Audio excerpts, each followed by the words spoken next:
একজন মানুষের কি কি গুণাবলী থাকলে মসজিদ কমিটির সদস্য হতে পারে? মসজিদ কমিটির সদস্য হওয়ার জন্য কোরআন বর্ণিত 4টি বৈশিষ্ট্য তো অবশ্যই থাকতে হবে। আল্লাহ বলেছেন ইন্নামা ইয়ামুরু মাসাজিদাল্লাহ, আল্লাহর ঘর আবাদ করবে কারা?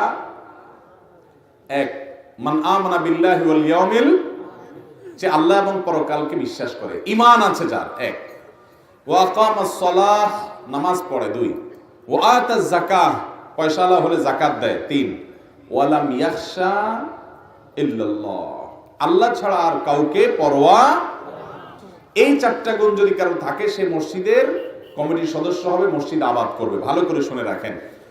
এর পাশাপাশি মসজিদ কমিটির লোক এমন হওয়া উচিত যে ইমাম সাহেব না থাকলে উনি ইমামতি করতে পারে, মুয়াজ্জিন সাহেব না থাকলে উনি আজান দিতে পারে, এতটুকু যোগ্যতা তার থাকা। আচ্ছা, কোন স্কুলের, কোন কলেজের কমিটিতে যদি একজন নিরেট হুজুর মানুষ যায়, যে হুজুর কলেজ ইউনিভার্সিটি বারান্দা জীবনে যায় না, উনি মাদ্রাসায় পড়ছে, এটা কি সমাজের মানুষ স্বাভাবিকভাবে নিবে?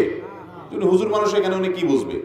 তাহলে মসজিদ কমিটিতে এমন লোক নিয়ে আসতেন যার ভিতরে মসজিদের কিছুই নেই, ইসলামের নামগন্ধও নেই, শুধু তার একটাই গুণ আছে, পয়সা আছে। তাহলে এই লোক কখনো মসজিদের দায়িত্বশীল হতে পারে? মুশকিল হলো আমাদের, ওই যে বললাম, মেরুদণ্ড নাই। বেশিরভাগ মানুষই আত্মসম্মান বোধহীন, আত্মসম্মান বোধ আমাদের মধ্যে নেই।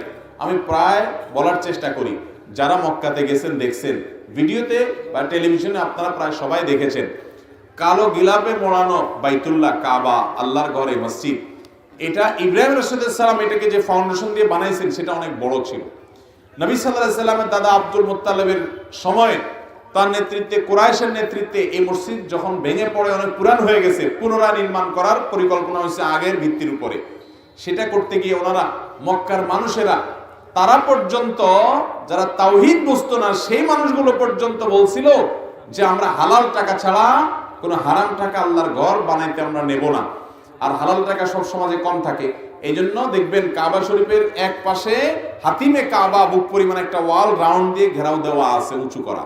ওইটার ভেতর জায়গাটা কিন্তু কাবার ভিতরের অংশ ছিল, টাকার অভাবে ওইটাকে ওয়াল দিতে পারে নাই, সেজন্য ওইটাকে ওইভাবে রেখে দেওয়া হয়েছে। আজও পর্যন্ত 1500 বছর প্রায় চলে যাচ্ছে, এখনো পর্যন্ত সেটা ওইভাবে রেখে দেওয়া হয়েছে যাতে মুসলমানরা শিক্ষা গ্রহণ করে।